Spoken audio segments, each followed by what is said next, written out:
The sound of dresser drawers being yanked open echoed through our quiet house that Tuesday morning, each slam cutting through the silence like gunshots. I stood frozen in the hallway where family photos lined the walls, pictures of better times when we all still believed in forever. Gripping my morning coffee with hands that seemed to age a year for every drawer that crashed shut. My arthritis flared with each sound, knuckles protesting as if my very bones knew something terrible was happening. 42 years old, and my son David was packing like the house was on fire. I watched through his doorway as he stuffed clothes into that black suitcase, the same one we'd bought together for his honeymoon 15 years ago, at the luggage store downtown. Linda had been so excited, running her fingers over the zippers and pockets, planning their new life with the careful attention of someone who believed love could protect you from anything. Now that same suitcase held the evidence of her husband's betrayal, filled with clothes that would take him away from their daughter forever. The cologne I'd given him last Christmas, Aramis because it reminded me of his father, hung heavy in the morning air, mixing with something I couldn't name yet but would later recognize as the bitter scent of goodbye. Harold used to wear that same cologne on Sundays, dabbing it behind his ears before we'd walk to church together. My arm looped through his, believing we had decades left to argue about what to plant in the garden come spring. I thought about all those Sunday dinners I'd cooked, standing over the stove for hours making David's favorite pot roast, mashing potatoes by hand the way my mother had taught me, setting the table with Linda's good china, because David said it made him feel loved. All those years of believing I was nourishing a man who would protect his family, when I was actually feeding someone who was already planning our destruction. Over this past year, David had disappeared twice for several days, claiming work emergencies that never quite made sense when I asked for details. His stories always shifted slightly in the retelling. First it was a server crash, then a client crisis, then a training seminar he'd forgotten to mention. But I'd pushed down my doubts the way you push down fears about a lump you find, but aren't brave enough to have examined. Some truths, you tell yourself, are too terrible to be real. David, honey, please talk to me. What's happening? My voice came out smaller than I'd intended, the way it had after Harold's funeral when everything felt too big for me to handle alone. The words seemed to disappear into the air between us, swallowed by the chaos he was creating. He wouldn't look at me, this stranger wearing my son's face, this man I'd nursed through fevers and nightmares, taught to tie his shoes and say his prayers. I'm leaving, Mom. Emma stays with you. I don't know when I'll be back. The words fell between us like stones dropped into still water, sending ripples of shock through everything I thought I knew about my family. Each word landed with the finality of a door closing, of a life ending, of a trust that would never be whole again. But what stopped my heart completely wasn't his cruelty. It was the calm voice behind me, steady as morning prayer, that said, "Don't worry, Grandma. I'll handle this." I turned to see Emma, my 14-year-old granddaughter, speaking with the quiet authority of someone who'd been preparing for this moment longer than any child should ever have to. If stories of quiet courage touch your heart, please subscribe now. It helps our channel reach more women like us, who understand that strength sometimes comes from the most unexpected places, and that the people we least expect to save us often become our greatest heroes. I turned to see my 14-year-old granddaughter Emma standing in the doorway like a sentry guarding secrets I didn't yet understand. Her school backpack still hung from one shoulder, heavy with textbooks, and the weight of knowledge no child should carry. Those gray eyes, Harold's eyes, the same shade as storm clouds gathering over the lake where we used to fish together, were taking in every detail with the sharp focus of someone much older. She looked impossibly small in that Navy school uniform I'd pressed just the night before, humming old hymns while I worked at the ironing board the same way my mother had hummed while she pressed my father's shirts.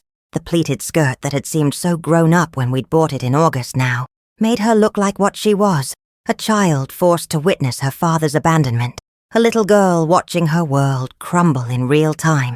But something in her posture reminded me powerfully of Harold, during those late nights when he'd spread insurance files across our kitchen table. his reading glasses perched on his nose as he followed paper trails and added up numbers that never quite made sense. Emma had that same stillness, that same focused intensity of someone who'd already solved a puzzle the rest of us didn't even know existed.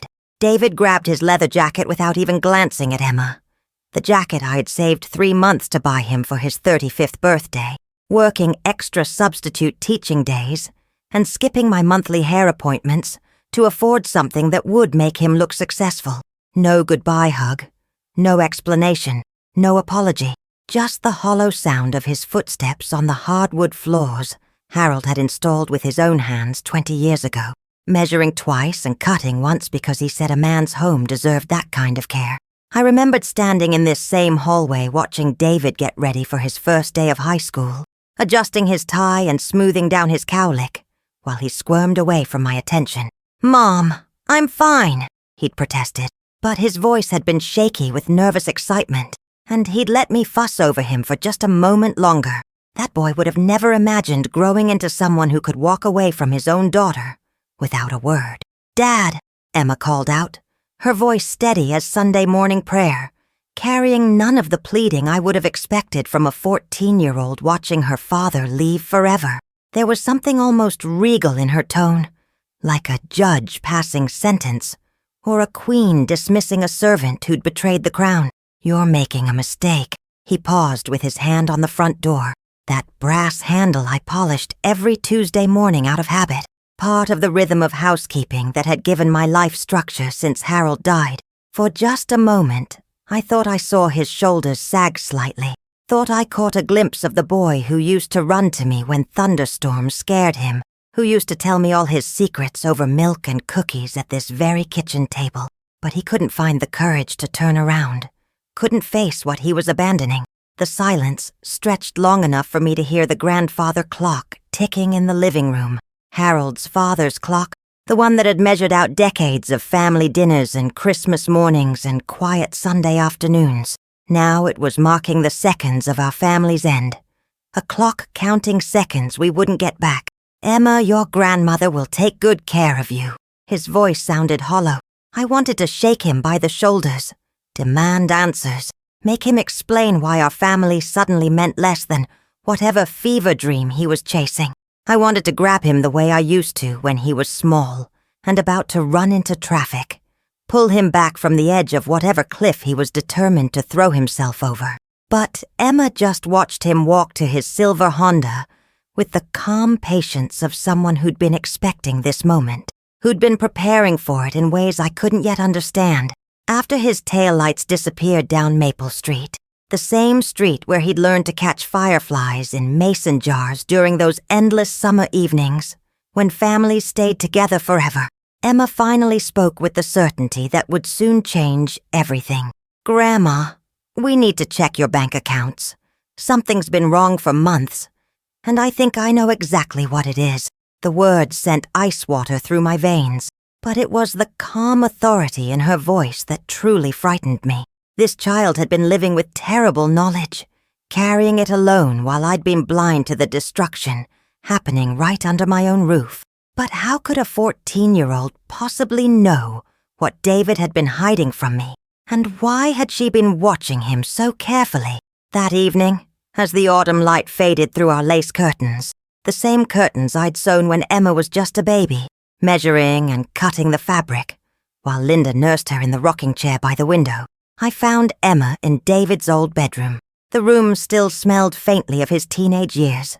Old books, the cedar chest where I'd stored his baseball trophies, and that particular scent of a room that had sheltered someone's dreams before they grew too big for the space.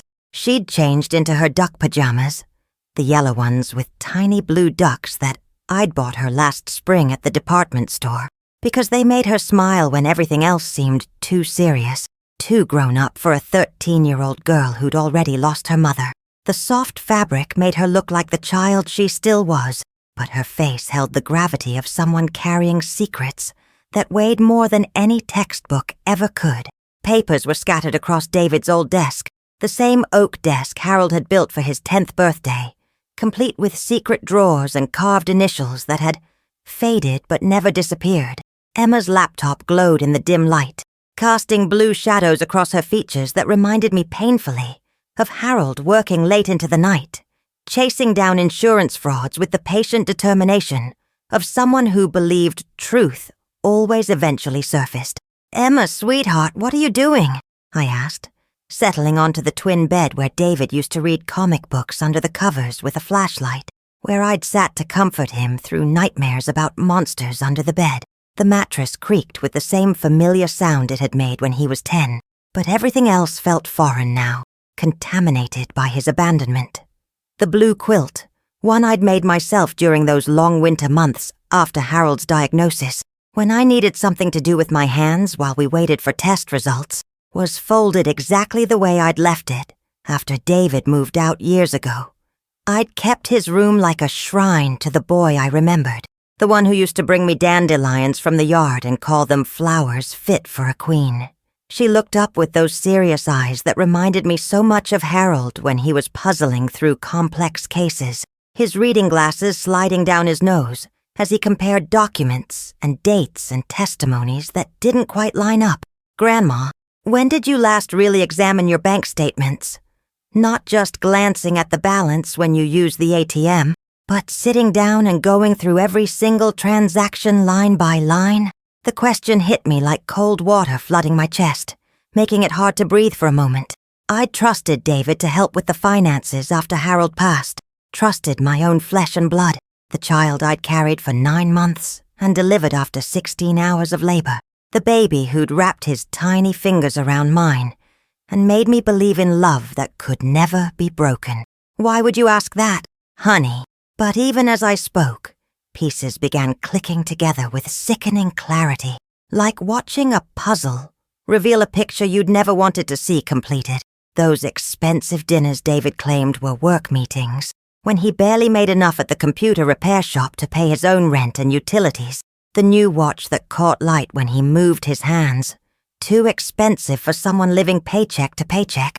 The way he'd quickly change the subject whenever I mentioned Emma's college fund or my retirement savings, his jaw tightening like he was biting back words that might reveal too much.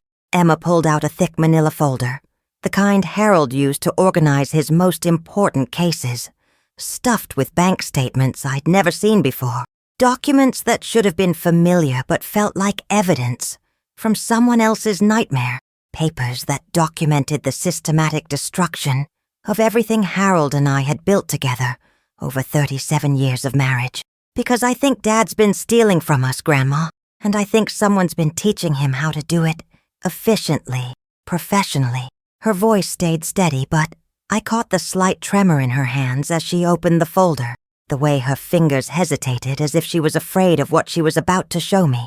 The pages showed transfers to accounts I'd never authorized, payments to someone named Jessica Martinez, a woman I'd never heard of but who apparently knew our family's financial details better than I did. My retirement savings, carefully accumulated from decades of teaching third graders and working summer jobs at the department store, flowing away like water through a broken dam. Emma's college fund, the money Harold and I had set aside $5 and $10 at a time, believing we were securing her future. Even my emergency money, the cash I kept hidden in the cookie jar, a habit learned from my Depression-era mother, all of it gone.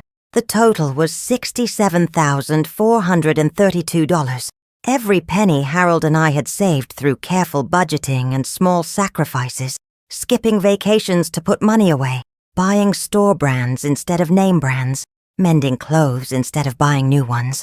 My entire life's financial work, erased by the son I'd trusted completely.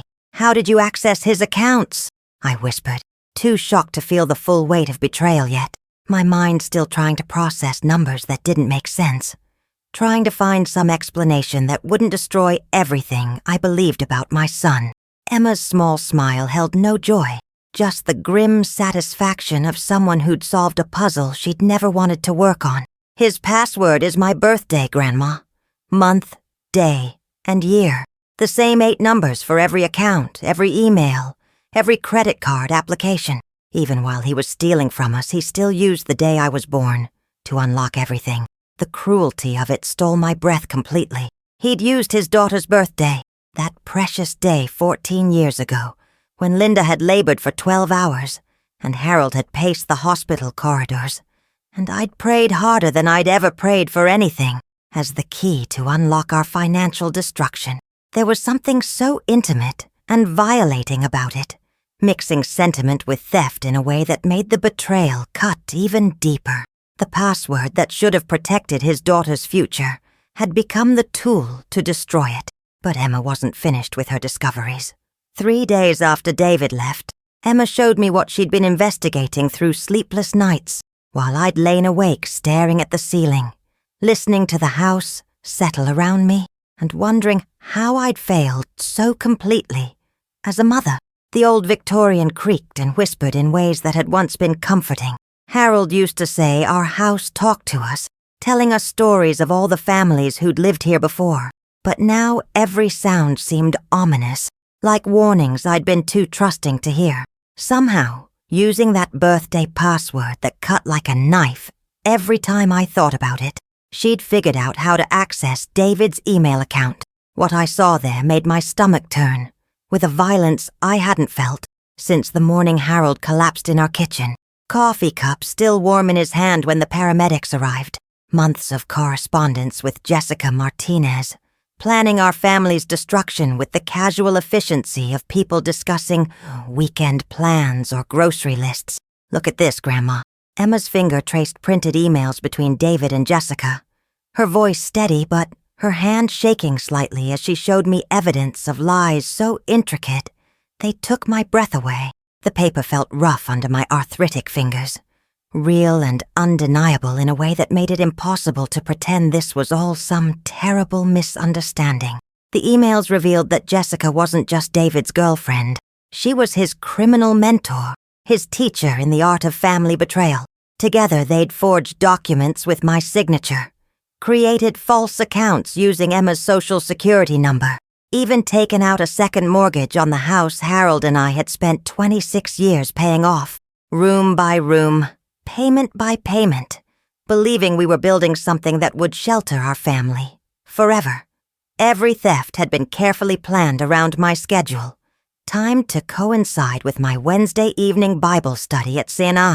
Andrews, where I'd sit in the same pew Harold and I had shared for 30 years, praying for my family's happiness while they were systematically destroying it. They knew I volunteered at the food bank every other Saturday, knew I'd be gone from 9 a.m. to 3 p.m. ladling soup for families less fortunate than mine, never suspecting that my own family was stealing the very security that allowed me to give to others.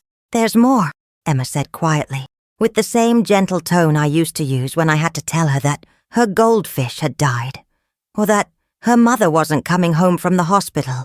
She pulled up Jessica's real information, court records, news articles, a criminal history that spread across 3 states like a plague of destroyed families and broken trust. Her real name is Rita Delacroix. She's done this exact thing to 17 families over the past 5 years, stealing over $400,000 total from people who trusted their adult children completely. Emma's voice cracked just slightly on the word families, but she kept reading with Harold's stubborn determination to see truth all the way through to the end. The room seemed to spin around me as I processed what she was telling me. We weren't just victims. We were part of something much larger and more calculated than I'd imagined. Rita specialized in what federal investigators called romance fraud, targeting family wealth. Words so clinical they seemed designed to hide the human devastation behind them. She would seduce someone's adult child, usually men between 30 and 50 who felt trapped by family obligations, and convince them their relatives were obstacles to their true happiness and potential.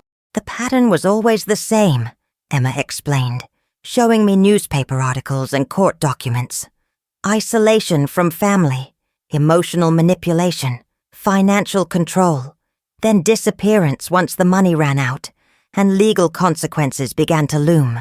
Rita was like a virus, moving from family to family, leaving destruction in her wake, while law enforcement struggled to keep pace with her sophisticated methods.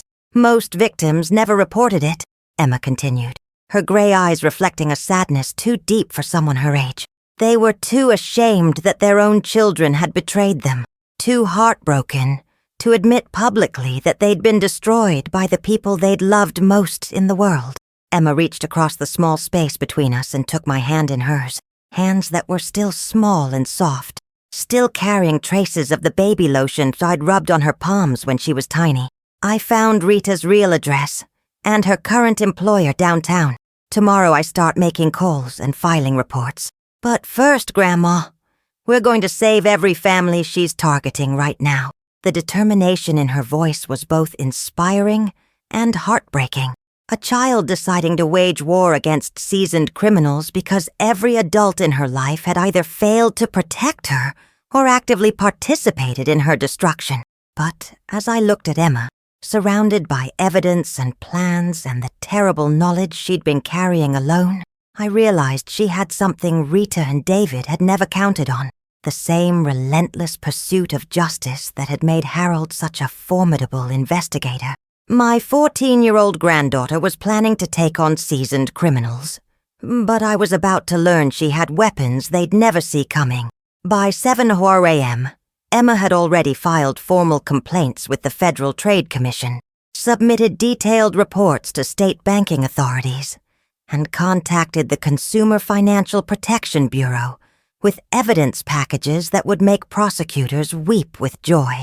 With my written consent, Emma shared our documentation directly with investigators and advocacy counsel. Watching her navigate government websites with confidence that should have taken decades to develop filled me with equal parts pride and heartbreak. She documented everything, every fraudulent transaction cross-referenced with David's location data, every forged signature compared to legitimate samples, every fake account traced to its source. Rita taught Dad well, Emma explained, highlighting patterns in her timeline. But she also taught him to be sloppy. Look, every theft happened on your volunteer days.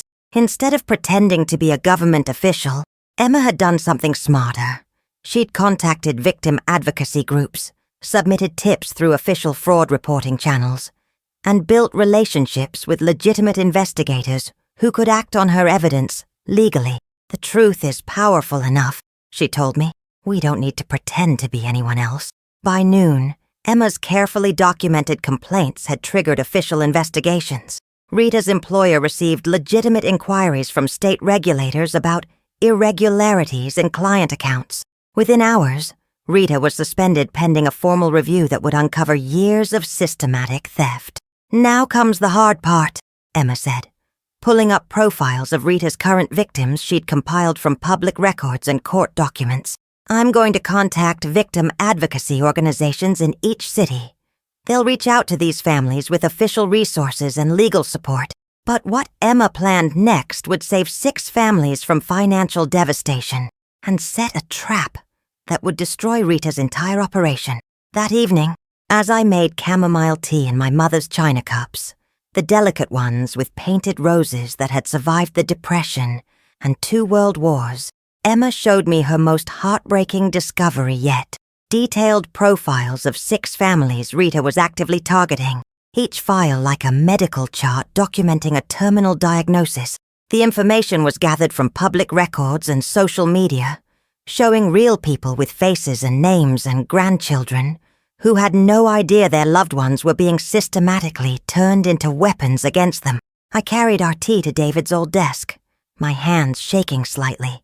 As I set the cups down beside Emma's carefully organized evidence, the steam rose between us like incense, and I found myself thinking of all the times I'd brought David hot chocolate when he was doing homework at this same desk, believing I was nurturing someone who would grow up to protect the vulnerable, instead of preying upon them.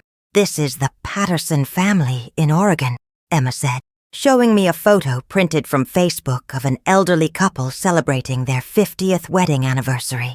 Gerald Patterson was 73, his arm around his wife Martha, 71, both of them beaming at the camera with the kind of joy that comes from surviving life together. Their adult son Marcus stood behind them, 42 years old, almost exactly David's age. with the same smile David used to have before whatever darkness had consumed him. "Rita's been dating Marcus for 3 months now," Emma continued, her voice taking on the clinical tone she'd developed when discussing the worst parts of human nature. "She's already convinced him to borrow $12,000 from his parents' retirement account to help fund her fake catering business. She sent him professional-looking business plans, fake permits, fake everything. Marcus thinks he's helping the woman he loves achieve her dreams. The cruelty of it made my chest ache. These weren't just numbers on a spreadsheet. They were real people who'd worked their entire lives to build something secure for their old age, trusting their son completely the way I'd trusted David. I imagined Martha Patterson ironing her husband's shirts the way I'd ironed Harold's, humming while she worked, and believing her family was safe, because love was supposed to protect you from the worst kinds of betrayal. Instead of the midnight drives through 3 towns that Emma had originally planned, something that had seemed too dangerous and dramatic for my peace of mind, she'd contacted elder abuse prevention organizations in each state where Rita's victims lived. These legitimate advocacy groups had established protocols for approaching vulnerable families, legal protections for whistleblowers like us, and resources to help victims recover both financially and emotionally. "Certified mail creates a legal paper trail," Emma explained as we prepared comprehensive evidence packages for each advocacy organization. Her organizational skills reminded me painfully of Harold when he was building insurance fraud cases, every document labeled and cross-referenced with the methodical precision of someone who understood that details could mean the difference between justice and impunity. If Rita tries to retaliate against us or these families, there's official documentation of our warnings and the advocacy group's involvement. These families will receive help from trained professionals who know how to handle financial abuse cases, not from anonymous strangers who might accidentally make things worse.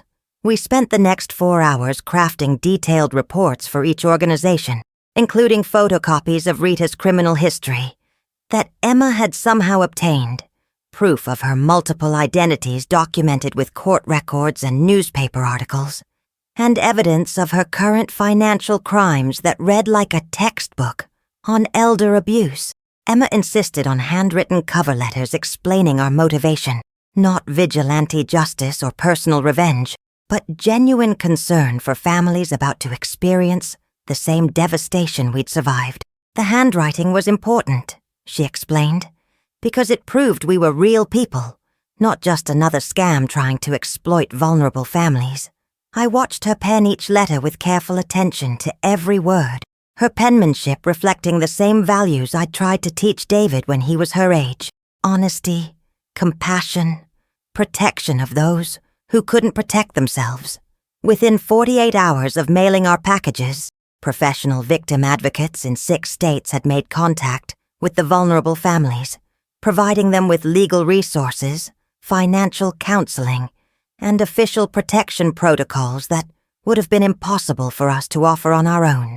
The Patterson family in Oregon caught their son's theft before significant damage occurred, and Gerald and Martha were able to get Marcus into counseling while preserving their family relationships. The elderly couple in Arizona, Harold and Evelyn Michaels, learned that their daughter-in-law was planning to clean out their savings account the following week, using power of attorney documents Rita had helped forge. The advocacy group's intervention saved them $83,000 and likely prevented them from losing their home. Each successful intervention felt like a small victory against the darkness that had consumed David, proof that not every family had to be destroyed by the same predator who'd taken everything from us. But Emma's expressions grew more serious with each success story we received, as if she was calculating something I couldn't see yet. 6 families saved, but Rita was about to learn that someone had been mapping her entire criminal enterprise, documenting every crime, every victim, every method she'd used to destroy innocent people. The call came exactly when Emma predicted it would. 8:47 a.m. on a Thursday morning in March, the kitchen filled with the smell of the coffee I'd learned to make stronger since Harold died, needing extra caffeine to face days that felt too big for one person to handle alone. David's voice through our old rotary phone, the avocado green one Harold had installed in 1987 and refused to replace because he said it still worked perfectly fine, carried a panic I'd only heard once before, when he was 7 and had accidentally broken my mother's china vase while playing baseball in the house. But this wasn't childhood clumsiness or the natural fear that comes with disappointing someone you love. This was a grown man facing federal consequences for choices that had destroyed innocent families across multiple states, his voice cracking with the kind of terror that comes from finally understanding that actions have permanent consequences. "Mom, something's very wrong. All my bank accounts are frozen. Rita lost her job at the financial services company, and there are investigators asking questions about both of us everywhere we go." His words tumbled out in a rush, the way they used to when he was young and trying to explain away some mischief before I could get angry. "I think someone's targeting us. Maybe someone from Rita's past who wants revenge for something she did before we met." The irony would have been funny if it weren't so tragic. My son calling for help and protection from the very people he'd financially destroyed, seeking shelter from his own victims, while still believing he was somehow the innocent party in his own criminal enterprise. I could picture him in whatever cheap motel or rented room he was hiding in, probably pacing the way he used to pace his bedroom when he was grounded, unable to sit still when the world wasn't working the way he'd planned. Emma sat beside me at the kitchen table with a yellow legal pad, writing careful instructions in the precise handwriting I'd taught her when she was 6. "Keep him talking. I'm logging timestamps and details while authorities confirm his location." Her pen moved steadily, despite the magnitude of what we were attempting, documenting her own father's confession to crimes that would send him to federal prison. I'd never imagined my granddaughter would become the architect of David's downfall, but her calm determination reminded me powerfully of Harold when he was closing his most difficult cases. She'd anticipated that David would run to us when his carefully constructed world began to collapse, and she'd prepared for this moment with the thoroughness of someone who'd learned to think several steps ahead of adults who'd consistently underestimated her. "David, honey, maybe you should come home so we can work through this together," I said, the words tasting like ash in my mouth but necessary for Emma's plan to work. Each word felt like a small betrayal of my own sense of justice, but I trusted Emma's judgment more than my own anger. She'd spent months building this case, while I'd been crying myself to sleep, and she understood the legal requirements better than someone her age should ever have to. "I can't come home right now.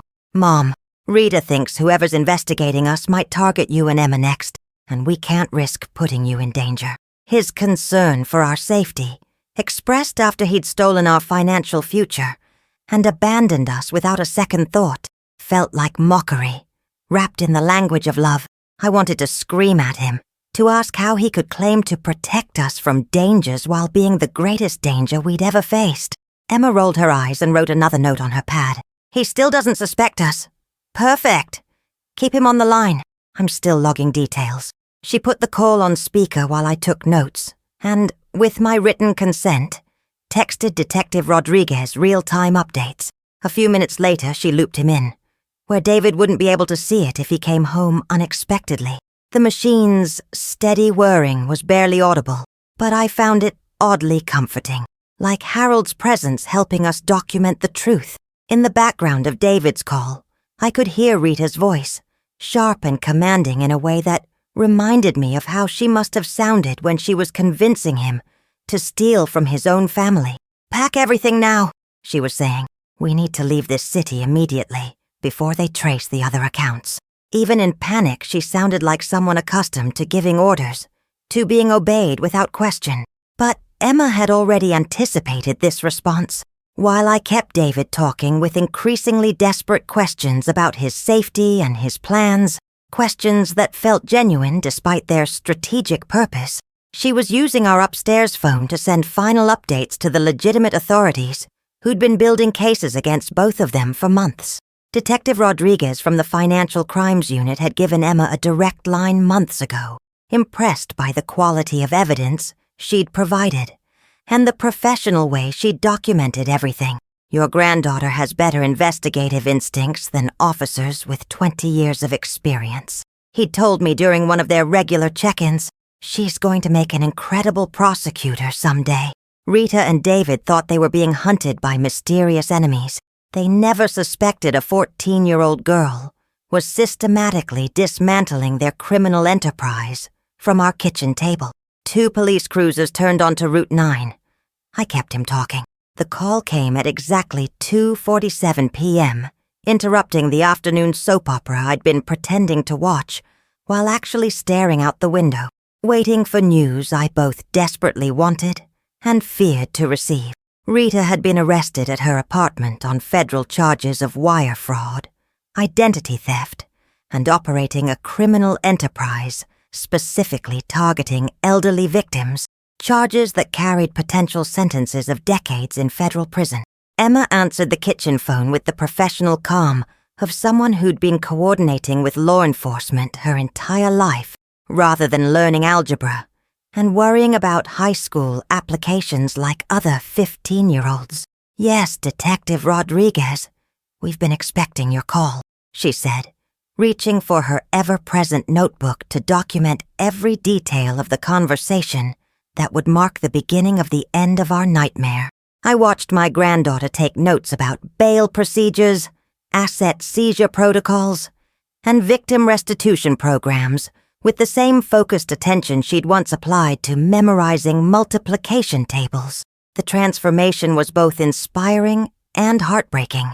A child who'd been forced to become an expert in federal criminal procedures because the adults in her life had either failed to protect her or actively participated in her victimization.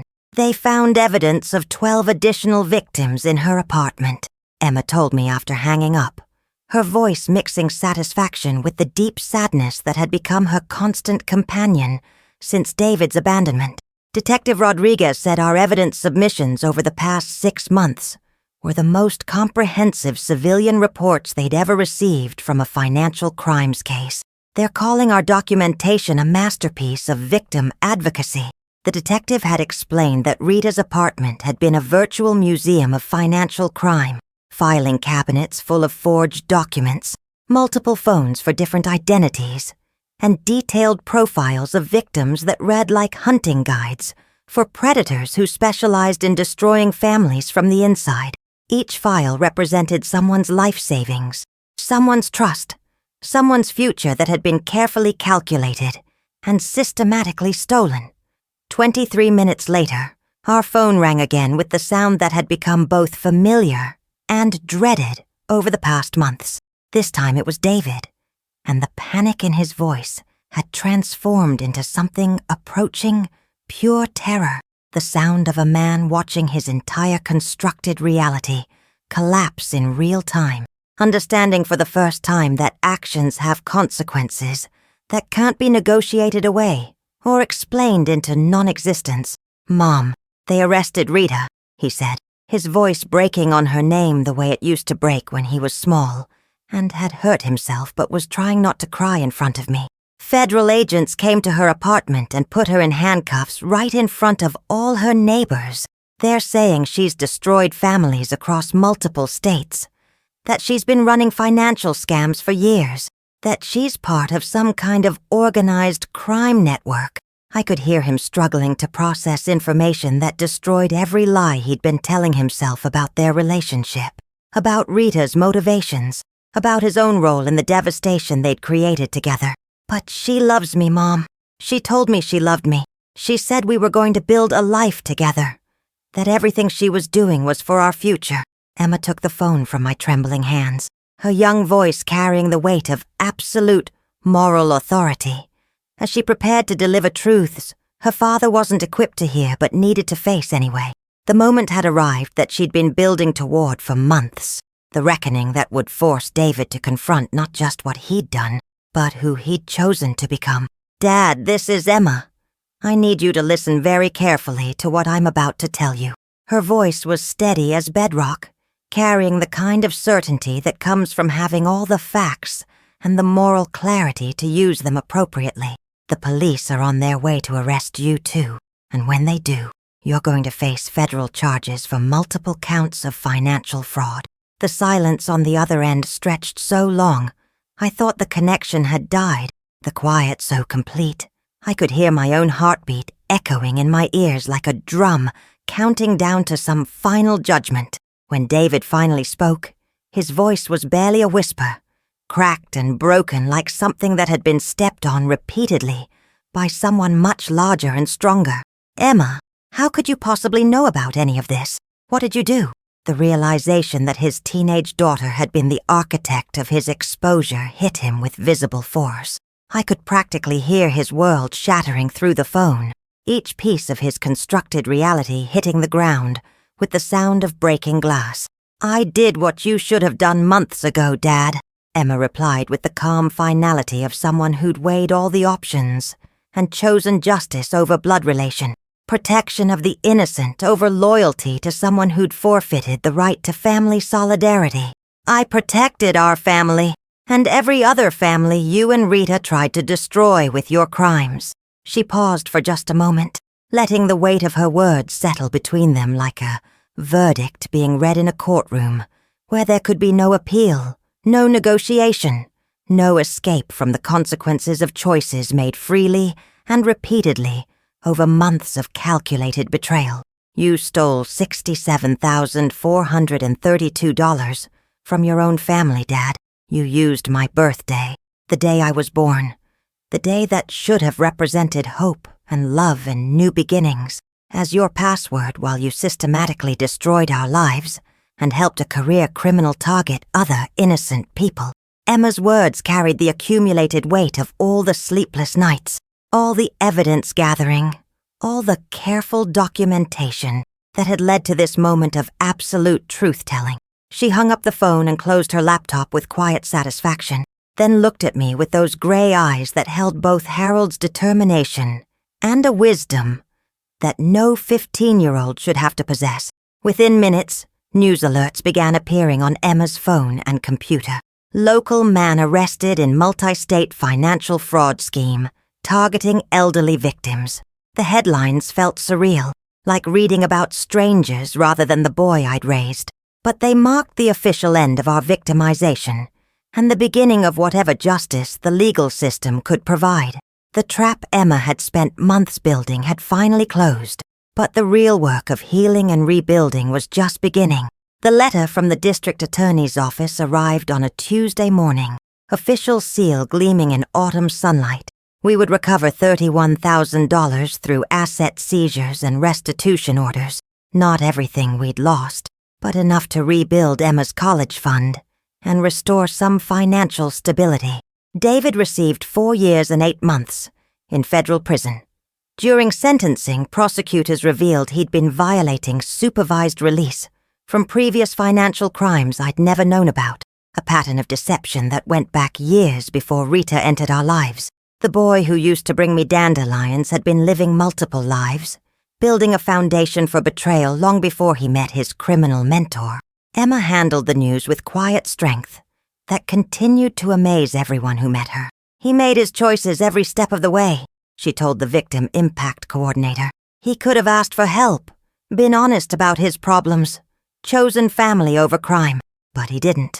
Rita received 6 years, with federal prosecutors citing the unprecedented scale of family destruction in her case. Of the 17 families she'd targeted, 14 had recovered at least partial restitution thanks to Emma's evidence. The 3 families whose sons refused to cooperate with investigators lost everything, their relationships destroyed by shame and denial. We attended some court hearings, sitting quietly while other families shared their stories. Emma took notes throughout each testimony, not from curiosity, but from genuine desire to understand how financial crimes ripple through families in ways impossible to measure in dollars alone. But Emma's real work was just beginning, and it would transform our tragedy into protection for hundreds of other families. Today, Emma runs a victim advocacy program from our kitchen table, working with established elder abuse organizations to help families recognize financial exploitation before losing their life savings. She's 16 now, but speaks with authority that comes from surviving betrayal and choosing to transform pain into purpose. Her work has contributed to investigations that protected over 200 families from financial predators. She consults with legitimate law enforcement agencies across multiple states, providing pattern analysis and victim support resources. State AG task forces and elder abuse coalitions have highlighted her submissions in trainings and newsletters, and 3 universities have offered early admission based on her advocacy work. David writes letters from prison, but I've learned I don't have to read them. Emma occasionally reviews them for her research into criminal psychology, but she's moved beyond needing his approval or understanding his justifications. He chose his path when he decided to steal from his own child. She explains to people who ask about forgiveness. Last week, I received a thank you letter from Martha Patterson in Oregon, the grandmother whose family we'd helped protect from Rita's scheme. Their son, Marcus, had entered counseling. Their family had grown stronger from surviving the crisis together, and they'd established financial protections to prevent future manipulation. These letters arrive regularly now, testament to Emma's mission to ensure no family suffers the way we did without having resources to fight back. Each one reminds me that David's betrayal, horrible as it was, created something larger than our family's destruction. It built a network of protection for vulnerable people who needed someone to believe in their strength. Every family we help proves that the worst betrayals can become the foundation for the most important work of our lives, if we're brave enough to transform pain into purpose. Looking back now, 2.5 years after that terrible Tuesday morning when the sound of dresser drawers slamming shut changed our lives forever, I understand that David's abandonment wasn't the end of our family. It was the painful birth of something stronger and more purposeful than what we'd been before. My granddaughter didn't just expose David and Rita's crimes. She discovered her life's calling in the process and taught me that some purposes are found in the darkest circumstances, but shine brighter because of their origins in pain, transformed into protection.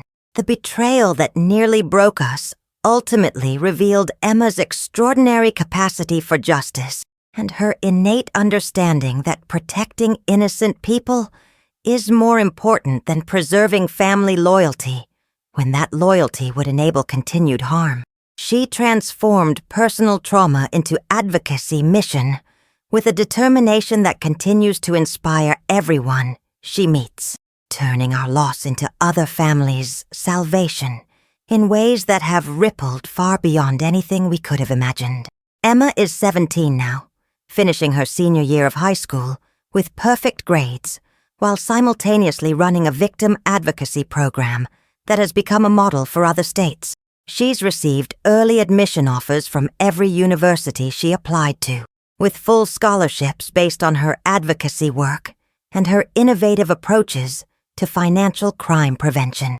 Top law programs have shown interest in her future applications, and she's been invited to speak at conferences where she shares platforms with federal prosecutors and FBI specialists. David still writes letters from federal prison, arriving every few months in envelopes that bear the return address of a place I try not to think about too often. Emma occasionally reads them for her research into criminal psychology and family dysfunction, but she's moved far beyond needing his approval or understanding his justifications for choices that destroyed so many innocent people. Consequences aren't the same as forgiveness, she explains to people who ask about our relationship with him, her voice carrying the weight of hard-earned wisdom. I chose protection over revenge, justice over hatred, and healing over bitterness. But that doesn't mean pretending he didn't make deliberate choices to hurt innocent people, including his own family. The house feels different now, lighter somehow. Despite everything we've been through, we've kept some of David's photos on the mantel, the ones from before whatever darkness consumed him. But we've also added new pictures. Emma receiving recognition from the State Attorney General's office, Emma speaking at conferences, Emma with families she's helped protect from predators like Rita. The past is acknowledged but not allowed to overshadow the future we're building together. I still volunteer at the food bank every other Saturday, but now I understand that kindness without wisdom can be dangerous, that trust without verification can be devastating, and that protecting the vulnerable sometimes requires hard choices that feel like betrayal to people who haven't faced the consequences of unlimited compassion. Emma taught me that love doesn't mean accepting harmful behavior. Sometimes love means stopping it, even when it costs everything you thought you wanted. On quiet evenings, when Emma is upstairs responding to emails from families seeking guidance, or working on college applications that will take her toward a future none of us could have imagined 3 years ago, I sit in Harold's chair and marvel at how much can change when one person decides to choose justice over comfort, truth over family harmony, protection of the innocent over preservation of relationships with people who've forfeited the right to unconditional loyalty. Have you ever had to choose between bitterness and purpose after someone you trusted completely betrayed everything you believed about them? I'd love to hear how you found strength in your darkest moments and transformed that pain into something that helped others. Let's share your story in the comments below. If this story moves you, please leave a comment. I read everyone with deep appreciation, and Emma often responds personally to families seeking guidance or support. If you'd like to stay connected and hear more stories about resilience, justice, and the extraordinary things ordinary people accomplish when they refuse to accept defeat, please subscribe to our channel. Your support helps us reach more families who need to know they're not alone and that recovery is possible even after the worst betrayals. Thank you to Letters to Helen for giving me space to tell our story completely and honestly. Sometimes the most important tales are the ones that show how love and determination can triumph over the deepest betrayals, how families can be rebuilt stronger than before, and how children can teach adults about courage when we've forgotten how to fight for what's right. Emma taught me that we don't have to remain victims of other people's choices. We can choose to become protectors of people who need someone to believe in their strength when they can't see it themselves. That choice, made every day in small acts of advocacy and support, has become our family's legacy and our gift to a world that needs more people willing to stand between predators and their intended victims.